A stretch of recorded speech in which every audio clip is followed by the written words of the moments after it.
방송에서 제공하는 투자 정보는 투자 판단에 대한 조언입니다. 방송에서 제공하는 주식의 가치, 가격 상승 및 가격 하락에 대해서는 방송사에서 보장하지 않습니다.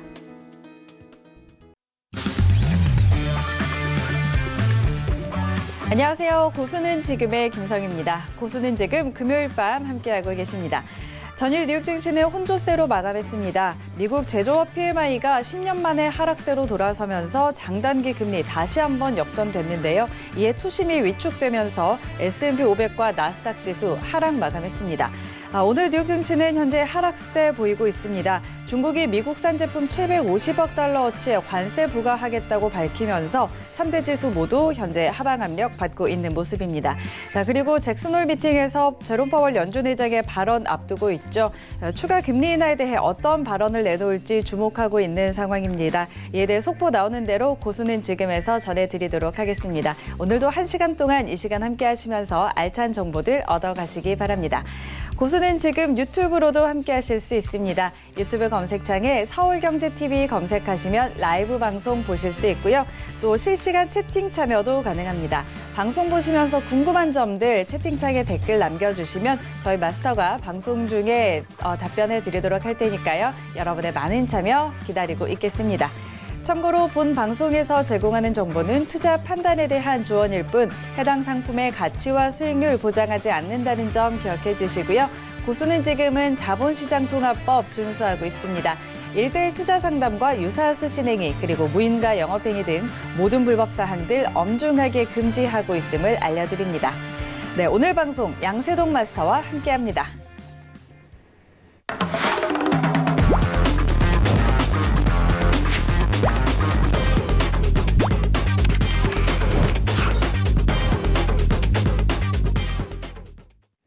네, 양세동 마스터 인사 나눠보도록 하죠. 안녕하세요.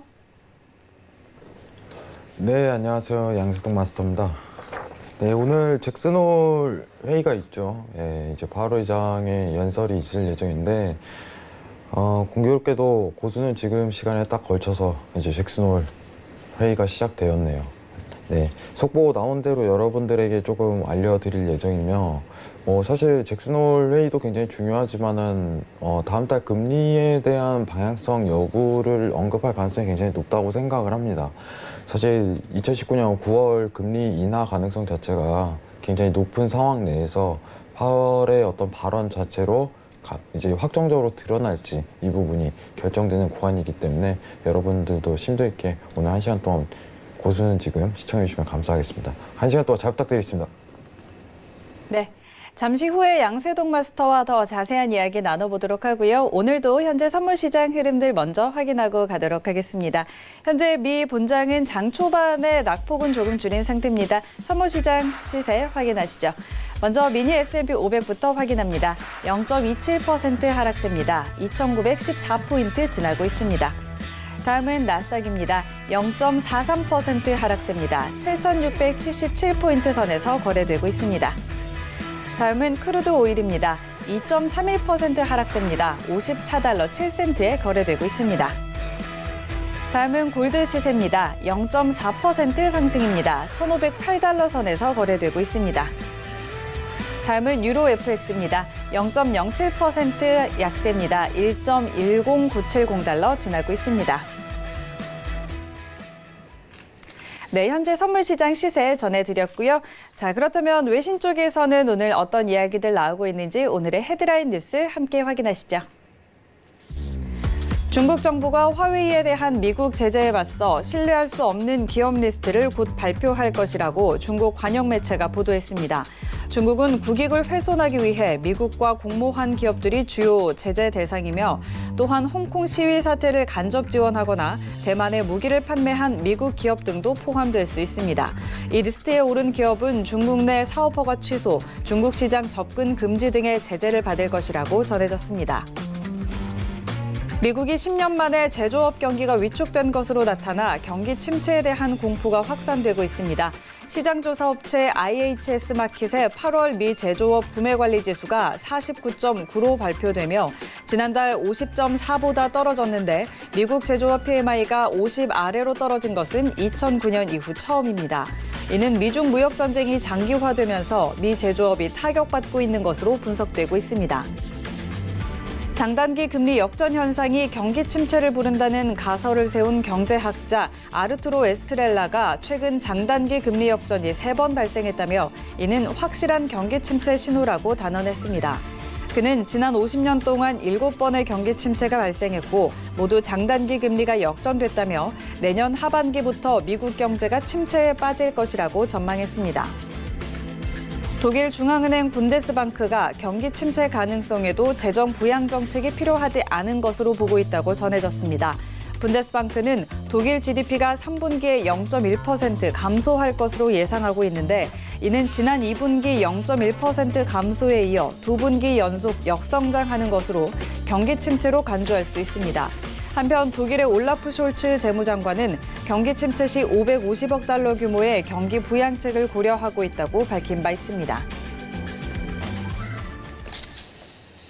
네, 오늘의 헤드라인 소식 전해드렸습니다. 자, 그럼 지금부터 하나씩 더 자세하게 살펴보도록 하겠습니다. 먼저 첫 번째 뉴스부터 짚어보도록 하죠. 중국 상무부가 중국판 기업 블랙리스트인 신뢰할 수 없는 기업 리스트를 곧 내놓을 예정이라고 밝혔습니다. 중국 정부는 지난 5월에 미국과 협상이 결렬된 이후에 이 블랙리스트를 공개하겠다고 했지만 계속해서 발표를 미뤄왔는데요. 중국 상무부 대변인은 미국의 관세는 미중 간의 무역 갈등을 고조시킨다면서 중국은 이에 반격하겠다라고 언급을 했고요. 또 환구15의 총편집인은 미국의 관세 부과에 대한 보복 조치를 공개하겠다고 예고하기도 했습니다. 중국이 발표하겠다고 한 이 리스트에는 미국의 페덱스, 그리고 영국계 은행 HSBC, 그리고 또 최근에 대만에 무기를 판매한 미국 기업들이 포함이 될 가능성이 높은 것으로 보이는데 이 리스트에 오른 외국 기업들은 중국 내 사업 허가 취소라든지 또 중국 시장에 접근 금지 이런 제재로 경제적 타격을 입을 것이라고 전망하고 있습니다. 자, 그리고 중국이 조금 전에는 또 미국에 추가 관세 부과하겠다라고 발표를 했는데 미국과 무역 전쟁을 더 격화하겠다라고 드러내는 걸까요? 네, 한 번 더 싸우겠다는 의지 자체를 중국 쪽에서 보여준 거라고 생각을 하고요. 네. 간단하게 좀 요점만 정리를 하도록 할게요. 지금 중국이 이제 9월 1일 그리고 12월 15일 이제 미국 상품에 대해서 이제 관세를 인상하기로 되어 있고, 그리고 지금 원래 자동차 관세 관련해 갖고는 원래 4월에 중단했던 상태인데 이 부분에 대해서 관세를 부과하겠다고 밝힌 겁니다. 미 증시 자체가 어떻게 보면은 당연스럽게 오늘 이슈거리가 매도인 만큼 방향성을 매도로 좀 고집하시는 게 이상적인 매매 태도라고 미리 언급을 드리겠고요. 뭐 단일 시황이지만은 뭐 이렇게 파격적인 발언이라든가 파격적인 행보 자체가 뒤따른다면은 당일 트레이딩 관점에 있어서는 어떻게 보면은 매도적인 관점을 유지할 수밖에 없는 상황이에요. 네. 이슈거리가 너무 확연히 드러나기 때문에 파월 연설 자체가 금리 부분과 연관이 있기 때문에 제가 이제 시청자분들께 미리 언급을 드리면은 금리 관련 발언 자체는 미증시에 큰 영향을 끼치지 않을 가능성이 굉장히 높습니다. 오히려 오늘 중국 쪽에서 관세를 인상하겠다는 이러한 내용 자체가 미 증시에 크게 반영될 가능성이 굉장히 높다. 이 부분을 좀 자세하게 평가하시길 바라겠습니다. 이상입니다. 네. 알겠습니다. 자, 저희 두 번째 소식으로 넘어가 보도록 하겠습니다. 미국의 제조업 경기가 10년 만에 위축된 것으로 나타나면서 경기 침체 우려가 다시 커지고 있습니다. IHS 마킷의 8월 제조업 구매 관리 지수가 49.9를 기록했는데요. 이게 50보다 크면 경기 확장, 그리고 50보다 작으면 경기 수축을 의미하죠. 그런데 제조업 PMI가 50 아래로 떨어진 것은 2009년 9월 이후로 처음이라고 합니다. 전문가들은 미국의 경제 성장세가 3, 4분기에도 약화하고 있다는 신호라고 진단을 했는데 또 미중 무역 전쟁이 장기화되면서 제조업이 타격을 받고 있는 거라고 분석이 되고 있습니다. 그런데 일각에서는 제조업 위축 정도가 또 미미하기도 하고 또 미국 경제에서 제조업이 차지하는 비중이 크지 않기 때문에 그렇게 심각하게 우려할 상황은 아니다라고 분석을 내놓고 있기도 한데요. 자, 이 부분은 어떻게 볼 수 있을까요? 뭐 중요한 거는 2009년 이후 처음이라는 발언 자체인데 네. 제조업 지수라든가 모든 지표가 사실 제조업 지수가 크게 중요하지 않아요. 네. 말 그대로. 근데 어쨌든 간에 미국 경제 상황이 좀 우려스럽다 이 부분이 드러난 부분인데 이게 드러난다면은 이제 인플레이션율이 떨어질 가능성이 굉장히 높고 향후 이제 금리에 대한 인하 방향성만 좀 측정이 된다 이 부분을 좀 자세하게 봐야 될 것 같아요. 사실 제조업 지수가 떨어졌다고 해갖고 시장이 어떻게 위로 흐를 것이다, 밑으로 떨어질 것이다 이거에 대한 반영 측정치를 논하는 거는 네. 다소 의미가 없다고 생각을 합니다. 개인적인 의견으로선. 하지만 앞으로 향후 금리 인하에 대한 가능성 자체가 지속적으로 열릴 가능성이 좀 더 확대된다. 이 정도 인식만 하셨으면 좋겠어요. 오늘 이 부분 관련해 갖고 이제 파월 의장이죠. 파월 의장이 이제 금리 인하에 대한 발언 가능성 자체가 굉장히 높은 상황인데 이 부분은 좀 지켜봐야 되겠고 지금 사실 제가 좀 달러 인덱스 가지고 좀 자세하게 설명을 드리고 싶은데 네. 9월 금리 인하 가능성은 이미 좀 반영돼 있는 시기예요, 사실. 지금 시장의 달러 인덱스에서 좀 반영을 측정하는 부분은 뭐냐면은 네. 전일 ECB 통화 정책에서 이제 부양책에 대한 의사록 공개가 있었죠. 7월 의사록 공개가 있었는데 그렇죠.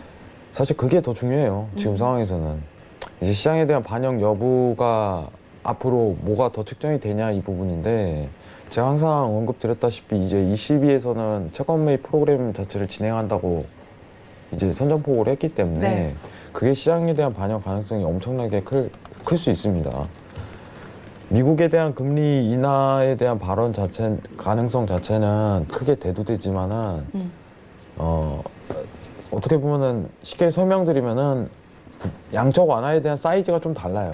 네. 금리 인하는 제가 항상 얘기 드리지만 다소 약하다고 언급을 드립니다. 다소 약하다고. 채권 매입 프로그램 뭐라든가 이제 QE 프로그램이죠. 이제 테이퍼링이라든가 이게 어떻게 보면 양적 완화의 스타트업이고 시작을 알리는 신호인데 ECB에서 다시 한 번 더 채권 매입 프로그램을 진행하겠다는 건 그만큼 이제 유로존 상황 자체가 최악의 국면으로 흘러가고 있다. 이렇게 평가하셔도 좋을 것 같아요. 어떻게 보면 경제에 대한 여건 자체를 측정한다면 제가 항상 얘기 드렸다시피 미국은 괜찮습니다. 아직까지는. 오히려 유로가 최악이에요. 유로가. 여러분들. 그래서 이제 미국 지표 자체도 앞으로 계속 나올 텐데 네. 여러분들이 좀 더 자세하게 보셔야 될 게 이제 유로 상황일 거예요. 유로 상황이 이제 달러 인덱스에 좀 영향을 많이 끼칠 것이고 그 달러의 변화로 인해서 이제 각국에 대한 통화에 대한 가치가 많이 바뀔 가능성이 굉장히 크다. 이 부분을 좀 논점을 맞춰야 돼요. 근데 그 달러에 대한 가격 형성 요인 자체가 원인 자체가 ECB 통화 정책에 의해서 갈려 있을 가능성이 굉장히 높다. 이 부분을 좀 중심적으로 잡아주시길 바라겠습니다. 이제 최근 들어서 이제 여러분들 우리나라에서도 어제 DLS 사태에 관련해서 제가 좀 설명을 드렸었는데 네. 이제 유로존에 있는 국채 자체가 마이너스 수익률을 기록하고 있고 상황 자체가 근데 이런 마이너스 수익률이 나는 채권을 내놓는다는 형태 자체는 단순하게 판단하셔갖고 마이너스 상품을 내놓는 거예요. 예, 새로 만기가 되기 전까지는 뭐 수익률이 변화하겠지만은 이번에 이제 각국 프랑스라든가 이제 각국에서 마이너스 채권 자체를 내놓는 거는 대놓고 ECB 보고 사라는 태도입니다. 근데 지금 상황에서 이제 ECB가 채권 매입 프로그램을 안 하겠다 이런 발언을 할 가능성이 굉장히 적은 거죠. 그러면은 ECB 채권 매입 프로그램 자체가 진행되게 된다면은 어쩔 수 없는 달러에 대한 강세가 펼쳐질 가능성이 굉장히 높아요. 근데 원래 이제 종목군별로 좀 설명을 드리자면은 네. 유로를 추가적인 매도 진입 구간 자체가 언제든지 열려 있다. 이게 가능성이 가장 대두되고요.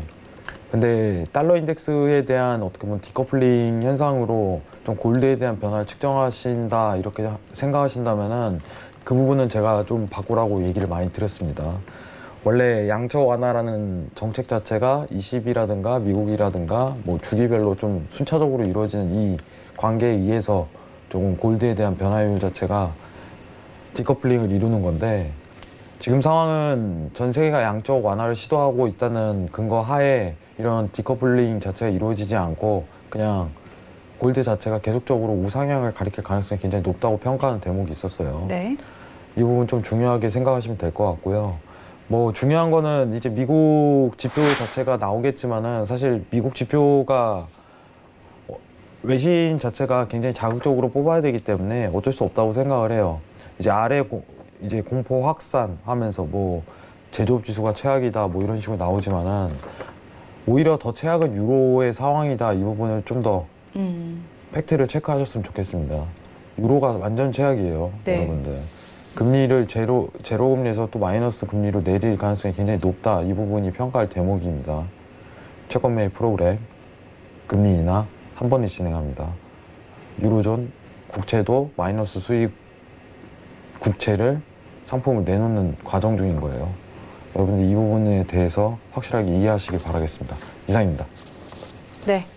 자, 미국의 제조업 지수가 위축으로 나타난 뉴스와 관련해서 자, 사실 미국의 경제 지표보다는 유로존의 경기가 조금 더 훨씬 더 극명하게 좋지 않은 상황이고 자, 그렇기 때문에 ECB에서는 통화 완화 정책으로 채권 매입 프로그램을 진행한다고 예고를 했었고 곧 진행을 할 텐데 자, 이렇게 되면 이 부분이 시장에 반영되는 부분이 더 크다는 점 참고해 주시면 좋을 것 같고요. 자, 이렇게 해서 달러 인덱스에 영향을 미치게 될 거고 나중에는 이후에는 유로에 대한 매도가 열려 있다라고 볼 수 있을 것 같습니다. 이 부분 참고해 보시면 좋을 것 같습니다. 자, 다음 소식으로 넘어가 보도록 하겠습니다.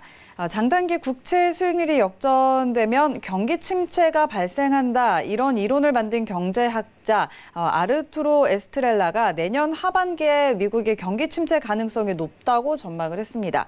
50년 동안 7번의 경기 침체 기록과 완전히 맞아 떨어졌다면서 미래에 대해서 100% 확신은 불가능하지만 내년 하반기 경기 침체 가능성이 상당히 크다라고 언급을 했는데요. 8월 들어서 미 국채 10년물과 2년물의 금리가 역전되는 현상이 어제까지 3번 발생했습니다. 자, 그러면서 경기 침체 우려 더 커지고 있는 상황인데 자, 이 부분은 어떻게 분석해 볼 수 있을까요? 일단은 좀 제 주관적인 생각을 좀 언급을 드려야 될 것 같아요. 네. 사실 이 부분에 대해서 이제 굉장히 신중한데 네. 저는 그래요. 저는 이 부분 굉장히 공감합니다. 제가 이제 1년에 대한 기간이 아직 여유가 있다 이 부분을 좀 설명을 드렸었는데 네네. 내년 지금 이 시기 정도 되면은 이제 대선이 이루어지잖아요. 대선 이후에 이제 경기 침체가 올 가능성이 굉장히 높다고 생각을 하는 편이에요.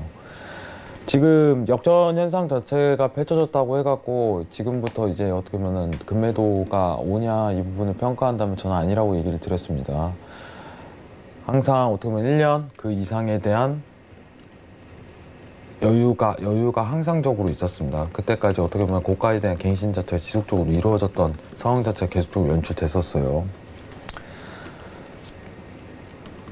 역전 현상이 이제 경기 침체를 부른다는 가설을 세우죠. 가설. 예. 네. 근데 가설을 세우는데 여태까지 잘 들어맞은 거고 지금 또 상황이 한 번 더 펼쳐질 가능성이 굉장히 높다. 이 부분인데 일전에 제가 항상 얘기 드렸던 거 있었죠. 이제 10년물, 2년물 이제 채권 스프레드 역전 현상 자체를 좀 면밀히 봐야 된다. 이 부분이었는데 일전에 그게 있었죠. 그 기억하시나요 혹시? 10년물, 3개월물 역전 네, 자체가 이루어졌던 거. 그렇죠. 예. 10년물, 3개월물에 대한 역전은 기준이 안 된다고 제가 설명을 드렸었는데 네. 그거에 대한 어떻게 보면 현상 자체는 앞으로 10년물, 2년물 채권 스프레드가 역전이 될 것이다. 이 부분을 평가하라고 얘기를 드렸어요. 네네. 그리고 이제 한 2개월 정도 지났나요? 1개월, 2개월 지났는데 바로 이제 역전이 된 거예요. 어떻게 보면 추가적인 더 선행이었던 거겠죠. 근데 가장 여기서 포인트를 잡아야 될 거는 이제 1년 뒤라는 부분이에요. 이제 내년 하반기 가능성이 굉장히 높다고 평가하는 부분이 있는데 기간적인 모멘텀으로는 이게 나올 가능성이 굉장히 높아요. 그때. 네.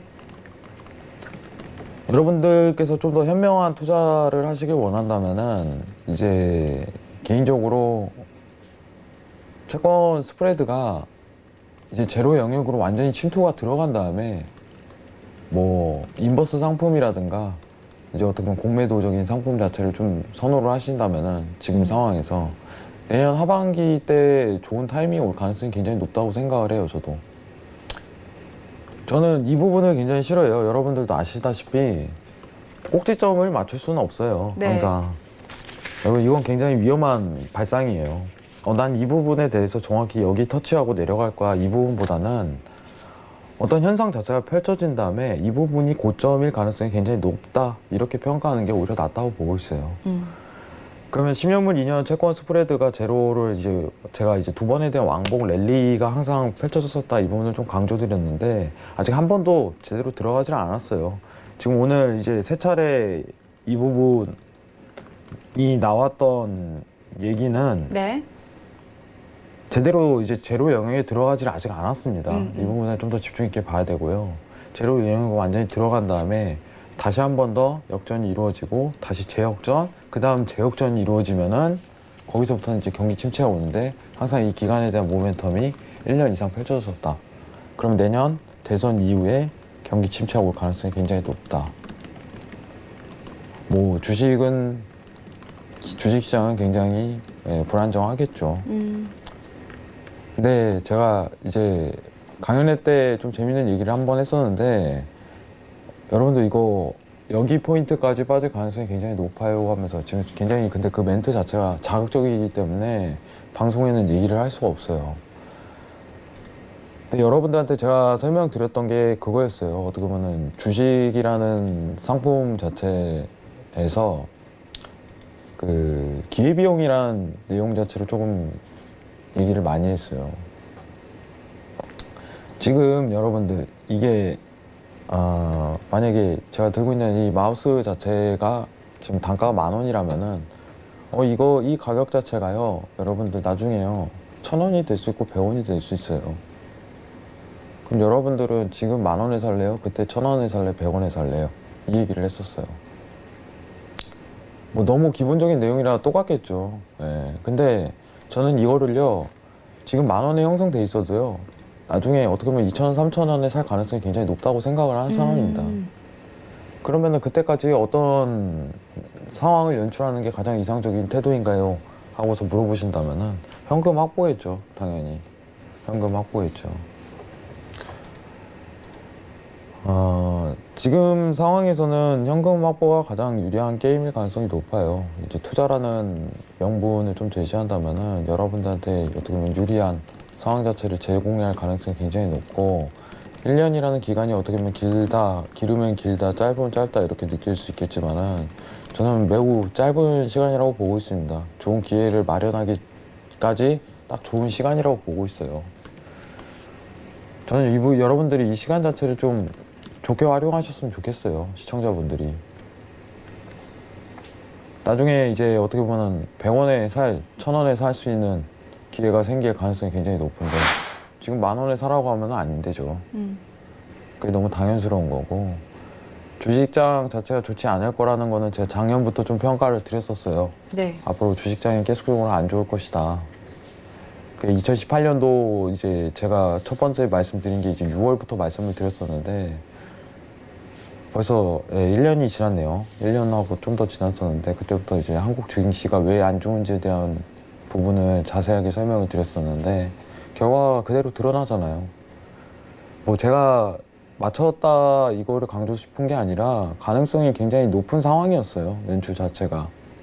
국내 증시 자체가 어떻게 보면은 앞으로도 굉장히 좋지 않을 걸로 평가가 되는 대목이 이제 금융 여건이라든가 이런 부분을 아주 계속적으로 드러나는 부분이고, 미증시는 아직 고가를 갱신할 명분 자체는 굉장히 남아 있습니다. 네. 여건이라든가 아직도 남아 있어요. 근데 한국 증시는 전망이 좋지 않다는 부분은 일전부터 평가를 드렸던 거고, 이 부분에 대해서 어떻게 보면 앞으로 한국은행 자체가 어떤 궤도를 펼치냐에 좀 주목을 하고 있는데, 지금 상황으로서는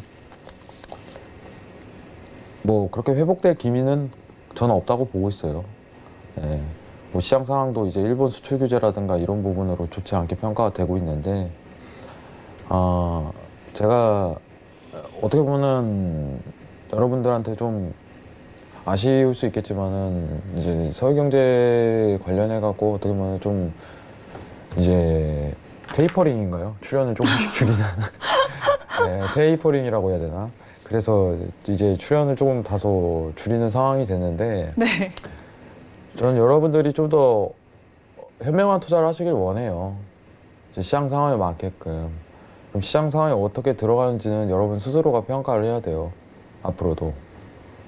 하지만 이런 가능성, 과거의 역사, 이런 상황이 놓여지면 이렇게 됐었다. 이 부분을 좀 더 깊이 좀 평가하셨으면 좋겠고요. 차트나 기술적 분석은요, 여러분, 어디 가도 다 내용이 똑같아요. 여러분들. 여러분, 이제 차트적인 기술적 분석 내용 자체는 공부를 오래 하시는 분수로 어떻게 보면 확률이 굉장히 낮아지는 경향 자체가 있어요. 네. 시장의 상황이 이렇게 흘러간 만큼 이렇게 대비를 해야 된다. 이 평가 자체를 두드러지게 하는 게 좋고, 시청자분들에게 조금 마지막으로 강조드리고 싶은 부분은 뭐냐면은, 좀 여러분들 스스로가 시장 상황에 대해서 어떻게 흘러가고 있는지 분위기는 캐치하셨으면 좋겠어요. 그럼 내가 지금 할 수 있는 최선의 수단 자체는 무엇인가에 대해서 평가를 하는 것도 좋고, 저는 이 기회를 기다릴 줄 안다면 언제든지 수익을 낼 수 있는 구조 자체는 올 거라고 생각을 합니다. 2016년도, 2017년도에 주식장이 매우 좋았잖아요. 어떻게 보면 네. 상황 자체가. 뭐 사면 올라요. 사면. 그냥 경제가 좋기 때문에요. 사면 올라요. 너무 당연스러운 얘기죠. 다 오르는데, 그죠? 근데 지금 상황은요, 사면 떨어져요, 사면. 갖고 있어봤자요. 현금 확보, 이 부분 좀 신경 쓰시고요. 침체 확률 자체, 이제 3번 헤드라인이 좀 다시 말이 길었는데, 3번 헤드라인이 좀 정리를 들어간다면은, 굉장히 공감 가는 외신입니다. 네, 장단기 금리 역전이 내년 하반기에 올 가능성이 매우 높다. 네, 저도 내년 하반기로 보고 있습니다. 여러분들, 하반기. 그러면 그때 어떻게 보면 재역전의 역전 자체가 펼쳐지는 왕복 두 번이죠. 네, 이번 자체가 W 모양으로 나온다면은 이때부터는 대비를 하셔야 돼요. 근데 이번에 만약에 빅쇼트 자체가 일어난다면은 저는 그 생각을 했어요. 내가 살면서 역사상 유례없는 상황 자체를 볼 가능성이 굉장히 높겠다. 왜냐면 저도 이제 30대인데, 네. 여러분들, 저도 30대인데, 어떻게 보면 제가 그렇게 직접 두 눈으로 본 거 자체가 어떻게 보면 매우 짧잖아요, 기간이. 그렇죠. 예. 근데 앞으로 제가 살 날이 굉장히 많이 남았지만, 네. 역사상 앞으로도 보지 못할 어떻게 보면 빅쇼트가 나올 가능성이 굉장히 높다고 평가하는 부분이, 증시에 대한 거품이 말도 안 되게 끼어 있다는 현상 자체가 보였기 때문이고, 네. 사건의 발단 자체가 굉장히 중요해요. 사건의 발단 자체가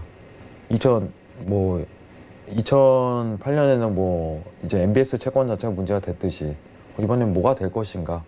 그런데 지금 상황으로서는 미국 부채예요, 부채. 네, 네. 그러면은 미국 부채가 영향을 끼친다면은 달러에 대한 근본적인 문제가 생길 가능성이 굉장히 높아요. 일전에는 이제 은행에 대한 어떻게 보면은 일부 채권이 문제가 커졌는데, 한 은행이 이제 도산을 하니까 줄도산 자체가 일어났기 때문에 금융의 위기가 왔던 거고, 지금 상황 자체가 만약에 문제가 된다면은 달러에 대한 본질 자체가 문제가 될 가능성이 굉장히 높은 평가가 있습니다. 이건 또 하나 어떻게 보면 하나의 가설이겠죠. 그리고 이제 증시 자체가 10년이라는 기간 동안 말도 안 되는 수치값으로 거품이 끼고 있다는 현상 자체도 펼쳐졌었고, 이런 빅쇼트가 펼쳐진다면 그 거품이 한 번에 빠진 현상 자체가 펼쳐졌었는데 수위가 굉장히 높아요. 상황 자체가.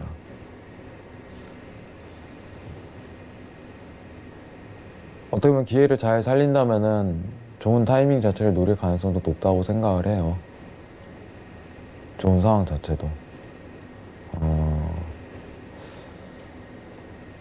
네.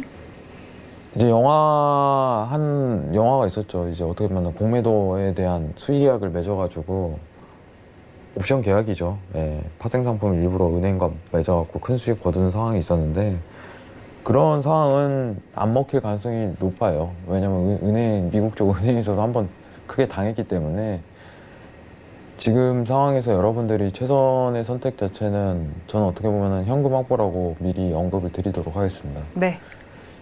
다음 주 금요일 날 한 번 더 이 부분에 대해서 자세하게 얘기 드리도록 할게요. 알겠습니다. 이상 마치겠습니다. 네.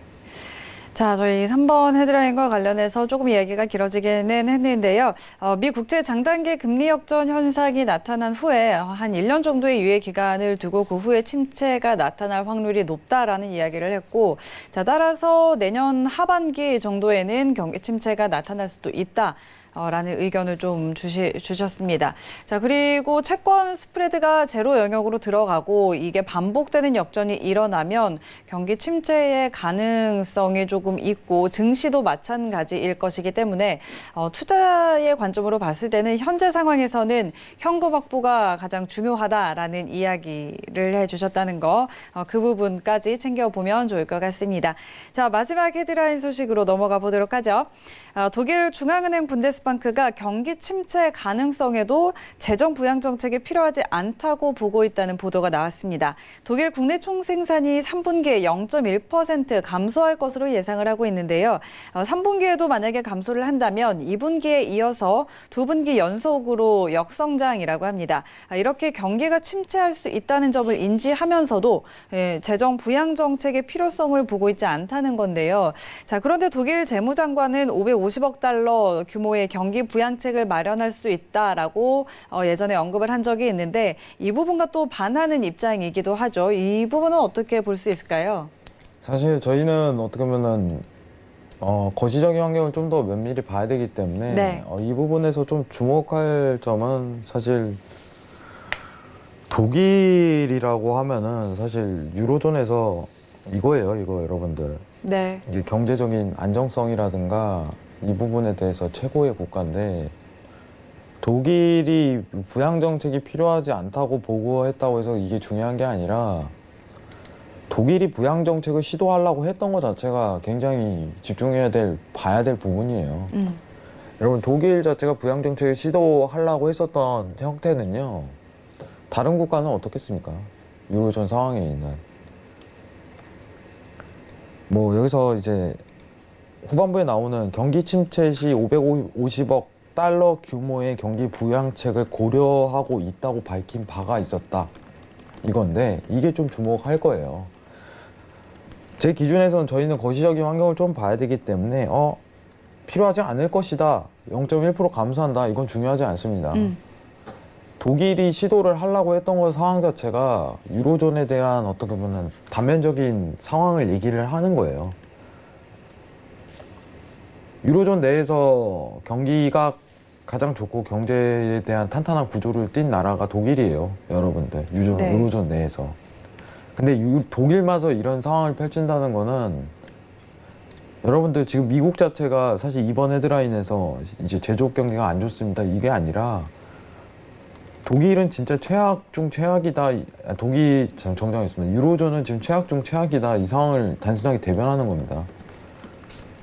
그러면은 이 상황 대비를 했을 때 이제 경기적인 여건 자체는 이제 유로존에서 뭘 시도해도 될 상황이다. 이 부분을 평가할 대목이고, 그럼 다음 달 22 통화정책회의에서 이제 채권 매입 프로그램이라든가 주식 매입 옵션에 대해서 시간 기간 설정을 할 가능성이 가장 높다는 부분을 집중하셔야 되는 거겠죠. 다음 달 할 가능성이 굉장히 높겠죠. 그러면 달러에 대한 강세가 어쩔 수 없이 추가적으로 계속적으로 이어질 가능성이 높다. 이 부분을 좀 더 집중적으로 봐야 된다. 이렇게 평가를 드리도록 하겠습니다. 이상입니다. 네, 알겠습니다. 자, 저희 헤드라인 소식들 4가지 이렇게 정리를 해보도록 하고요. 현재 시세 어떻게 움직이고 있는지 다시 한번 확인하고 가도록 하겠습니다. 자, 미 분장은 현재 마이너스권에서 움직이고 있습니다. 선물시장 S&P 500부터 확인하도록 하겠습니다. 0.03% 약세입니다. 2,921포인트 지나고 있습니다. 다음은 나스닥입니다. 0.09% 하락세입니다. 7,704포인트 지나고 있습니다. 다음은 크루드 오일입니다. 1.64% 하락세입니다. 54달러 44센트에 거래되고 있습니다. 다음은 골드 시세입니다. 0.95% 상승입니다. 1,516달러 선에 거래되고 있습니다. 다음은 유로 FX입니다. 0.05% 하락세입니다. 1.10990달러 지나고 있습니다. 네, 다시 한번 현재 선물시장 시세 확인해 드렸고요. 본격적으로 오늘 양세동 마스터와 함께 다뤄볼 이슈 확인해 보도록 하겠습니다. 화면으로 확인하시죠. 첫 번째 이슈 나스닥입니다. 중국이 미국에 750억 달러 규모의 보복 관세 부과를 결정했습니다. 두 번째 이슈 크루드 오일입니다. 미중 무역 분쟁이 재점화되며 수요 둔화 우려가 커지고 있습니다. 세 번째 이슈 골드입니다. 경기 침체 우려에 안전자산으로의 투자금 유입이 가속화되고 있습니다. 네, 오늘도 3가지 이슈 함께 살펴보도록 하겠습니다. 첫 번째 나스닥부터 함께 짚어보도록 하죠. 중국이 미국의 추가 관세 부과에 맞서서 750억 달러 규모의 미국산 제품에 관세를 부과하겠다고 발표를 했습니다. 9월 1일과 12월 15일부터 순차적으로 관세 부과한다는 내용인데요. 미중 간의 신경전이 다시 재개되는 모습입니다. 이런 상황에서 오늘 나스닥 어떻게 대응해봐야 할지 양세동 마스터의 대응 전략 드려봅니다. 업앤다운 들어볼까요? 하나, 둘, 셋. 네, 오늘 나스닥 관망 의견 주셨네요. 오늘 어떤 전략으로 관망 보시는 거죠? 네, 사실 이제 제가 만약에 23시에 업앤다운을 들었다면 저는 매도를 들었을 거예요. 네. 네, 차트를 좀 보면서 얘기를 드리도록 하겠습니다. 자, 이제 시황적인 걸로는 중국 쪽에서 관세를 진행하겠다는 내용 자체는 매도를 충분히 볼 가능성이 있는 거고, 이제 T기준 어떻게 보면 지지에 대한 단가 자체 측면만 잘 맞는다면 추가적인 매도가 계속적으로 흐를 것이다 이렇게 평가를 하는 대목이었는데, 네. 이제 기술적 상황 자체가 안 먹히고 있어요. 현실적으로. 갑작스럽게 여기 부분이죠. 7,685 이 기준이 이탈이 되면서 지금은 매도를 보기 좀 다소 힘든 여건입니다. 사실상 지금 다시 이제 매도에 대한 분위기를 재파악하려면은 적어도 이제 7,670에 대한 이탈은 있어야 된다고 생각을 해요. 하단에 대한 어떻게 보면 지지 이탈가는 이루어져야지 매도를 추가적으로 볼 수 있는 상황이 펼쳐질 텐데, 사실 이제 얘기를 하는 도중에 저도 이제 헤드라인을 읽으면서 같이 네. 이제 미 증시를 계속적으로 평가하고 있는 부분이 있는데, 아까 이 구간대가 이탈이 이루어지면서 추가적인 매도 자체는 진입이 굉장히 힘들겠다. 제가 만약에 진입을 했다면은 이제 7,700 인근에서 매도는 한 차례 들어갔을 거예요. 네. 그리고 여기서는 어떻게 보면 이절 처리를 했겠죠. 본절 처리를 하든가. 근데 추가적인 진입 자체를 고려 안 할 겁니다. 저였으면은. 이제 어떻게 보면 추가적인 매도가 나올 수 있는 여건인지 좀 커피 마시면서, 이제 또 우리 해선하시는 분들은 좀 늦게 자시니까 네. 이게 커피 마시면서 이제 이탈값이 이루어진지 이 부분을 평가한 다음에 매도 들어가시는 게 옳은 순서인데, 사실 최근 장세 자체가 뒤죽박죽이에요. 예, 왔다 갔다 하고 박스권 랠리를 현상을 보이는 국면이 크기 때문에 오히려 웨이팅을 하고 그냥 편하게 금요일을 보내시는 게 오히려 낫지 않을까 이렇게 생각을 하고 있습니다. 오늘 웨이팅 하도록 하겠습니다. 이상입니다. 네. 자, 오늘 나스닥은 관망 의견 주셨는데요. 현재 좀 7,670선 이탈은 있어야 다시 매도 포지션 볼 수 있다는 전략 제시해 주셨습니다. 이 부분 확인해 보시고 일단 오늘은 관망 의견 주셨으니까 참고해 보시기 바랍니다. 두 번째 이슈 크루드 오일입니다. 미국과 중국이 다시 관세 폭탄 주고받으면서 미중 무역 분쟁이 재점화되고 있는 모습입니다. 자, 이 소식에 원유 수요 둔화 커지면서 국제유가 급락하는 모습도 보였는데요. 자, 이와 관련해서 크루드 오일 오늘 어떤 전략 가져가 봐야 할지 양세동 마스터의 의견 들어보도록 하겠습니다. 업앤다운 들어보죠. 하나, 둘, 셋. 네, 오일도 오늘 관망 들어주셨네요. 오일은 오늘 어떻게 볼까요? 와, 진짜 여러분들 이게 진짜 어렵네요. 여러분들 오일은. 자, 차트 한번 보고 가도록 하겠습니다. 네. 와.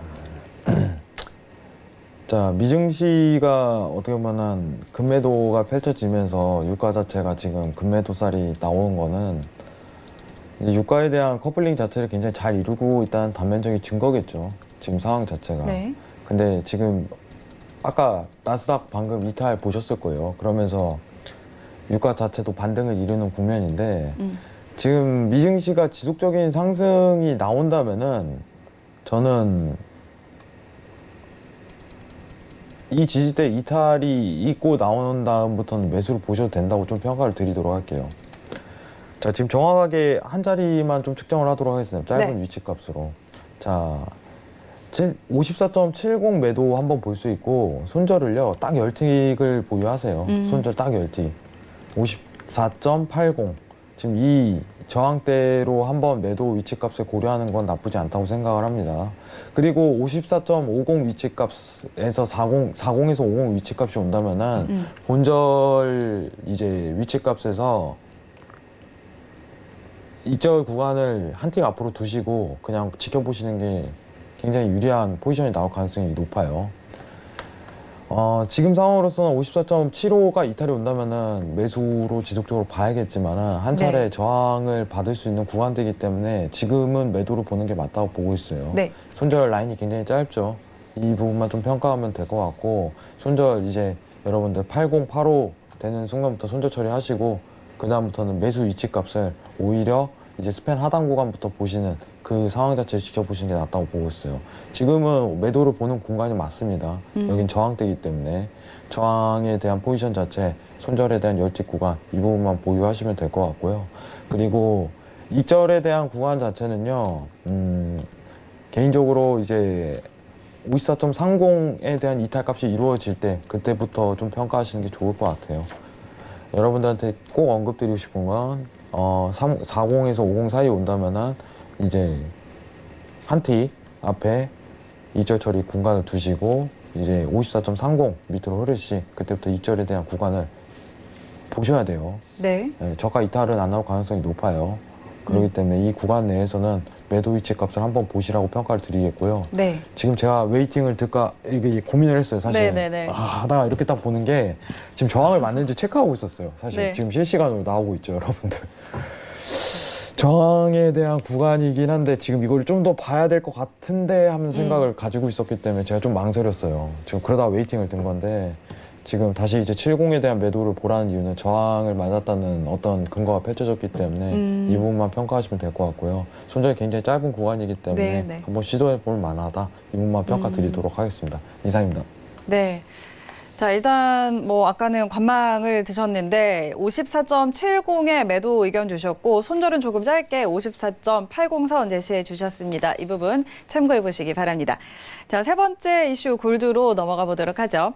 경기 침체 우려의 안전자산으로 자금이 대이동하고 있는데요. 투기 세력까지 가세하면서 금값이 가파르게 상승하고 있는 상황입니다.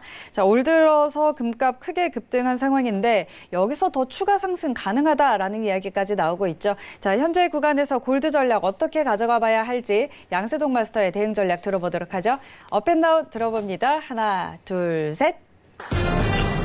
네, 골드 오늘 매수 주셨네요. 골드 어떻게 보고 계신가요? 또 오를 가능성은 언제든지 대두가 된다고 생각을 합니다. 네. 근데 지금 단가 자체가 그렇게 좋지는 못해요.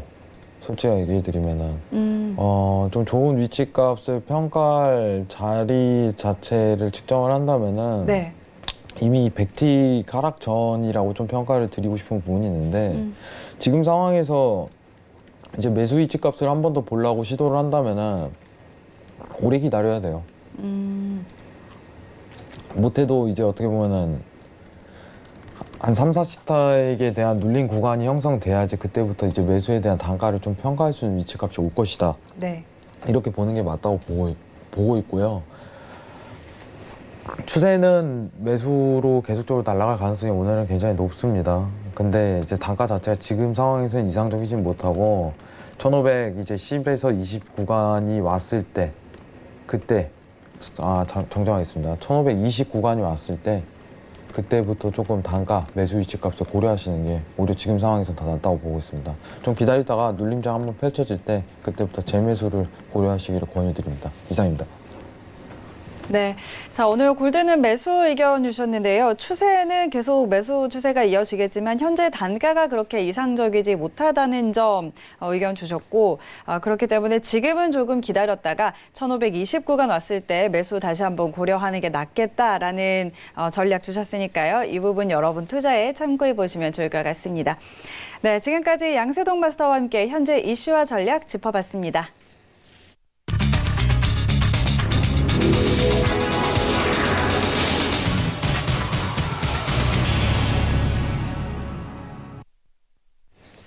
네, 현재 시각 11시 46분 지나고 있습니다. 현재 선물시장 시세 어떻게 움직이고 있는지 다시 한번 확인해 보도록 하겠습니다. 미 본장은 현재 혼조세 나타내고 있고요. S&P 500부터 함께 확인하시죠. 0.03% 오름세입니다. 2,923포인트 지나고 있습니다. 다음은 나스닥입니다. 0.01% 오름세입니다. 7,712포인트 지나고 있습니다. 다음은 크루드 오일입니다. 1.5%가량 하락세입니다. 55달러 52센트에 거래되고 있습니다. 다음은 골드 시세입니다. 1.14% 오름세입니다. 1,519달러 선에서 거래되고 있습니다. 마지막으로 유로 FX 확인합니다. 0.04% 오름세입니다. 1.11090달러 지나고 있습니다. 네, 현재 선물 시장 흐름 다시 한번 확인하고 돌아왔습니다. 자, 오늘도 이렇게 쭉 이야기 나눠봤는데 더 오늘도 추가적으로 살펴볼 부분들이 있을까요? 여러분들 요새 장이 굉장히 어려울 거라고 생각을 네, 해요. 네. 여러분들 굉장히 힘든 시기인 만큼 좀 여유를 가지시고 매매를 하시는 것도 오히려 좋다고 보고 있어요. 네. 확실한 이슈거리라든가 시황이 좀 정리된 다음에 여러분들하고 좀 소통하는 게 맞다고 보이는데 네. 제가 이제 서울경제 나오는 시간 자체가 일주일에 1회 나올 것 같아요. 당분간은 이제 금요일만 좀 책임을 지도록 하겠습니다. 이제 고수는 지금 네. 코너에서 이제 정말 좋으신 전문 위원분들이 굉장히 많이 나오시니까 많은 시청 바라겠고요. 굉장히 다들 실력이 있으신 걸로 알고 있어요. 네, 그렇기 때문에 매매 팁이라든가 각각 어떻게 보면 개성이 굉장히 강하지만은 여러분들한테 큰 도움을 줄 수 있으신 분들이니까 앞으로도 많은 시청 바라겠고요. 다음 주는 제가 나오는 날이 이제 다음 주 금요일, 네. 이제 일주일에 1회 이런 식으로 출연 예정이니까 뭐 금요일도 지켜봐 주세요. 네. 시장이라는 것 자체가 항상 변하는 것 같아요, 여러분들. 그만큼 얼마나 잘 녹아드냐에 따라서 어떤 방향성 자체를 굉장히 찾기 쉬운 상황이 연출될 가능성이 높습니다. 적응이라고 생각을 해요, 저는. 뭐 기본적인 어떻게 보면 여러분들이 아시는 공식이라든가 로직에 대한 구성 뭐 이런 게 있다면 굉장히 편하지만은 어떻게 보면 역사를 한번 보시면 아시지만은 시장은 항상 변해왔어요. 끊임없이 변합니다. 끊임없이 갈구하고 끊임없이 대책을 세우고 끊임없이 싸우고.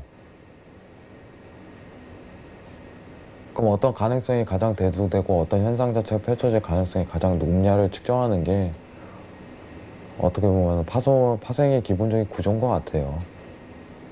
외환이라든가 이 시장에 대한 구조 자체가. 여러분들 앞으로 이 부분을 좀 측정을 면밀히 하시길 원하신다면은 지금 상황 자체가 펼쳐지는 분위기가 왜 이런 분위기가 펼쳐지는지와 네. 앞으로 어떤 상황이 연출될 가능성이 굉장히 높은지를 좀 면밀하게 보시는 거를 굉장히 추천드립니다. 일주일에 한 번 나와갖고 이런 부분에 대해서 자세하게 설명드리도록 하겠습니다. 1시간 동안 시청해주셔서 감사합니다. 네. 자, 오늘도 양세동 마스터의 알찬 내용들 전해드렸는데요. 오늘도 좋은 말씀 해주신 양세동 마스터와 인사 나누도록 하겠습니다. 오늘 말씀 고맙습니다. 네, 저희 금요일 1시간도 이렇게 벌써 마칠 시간이 됐습니다. 참고로 본 방송에서 제공하는 정보는 투자 판단에 대한 조언일 뿐 해당 상품의 가치와 수익률 보장하지 않는다는 점 기억해 주시고요. 고수는 지금은 자본시장통합법 준수하고 있습니다. 1:1 투자 상담과 유사 수신행위, 무인가 영업행위 등 모든 불법 사항들 엄격하게 금지하고 있음을 알려드립니다. 오늘 저희가 준비한 내용은 여기까지고요. 저희는 다음 주 월요일 11시에 더 알찬 내용으로 찾아오도록 하겠습니다. 오늘도 함께해 주신 시청자 여러분 고맙습니다.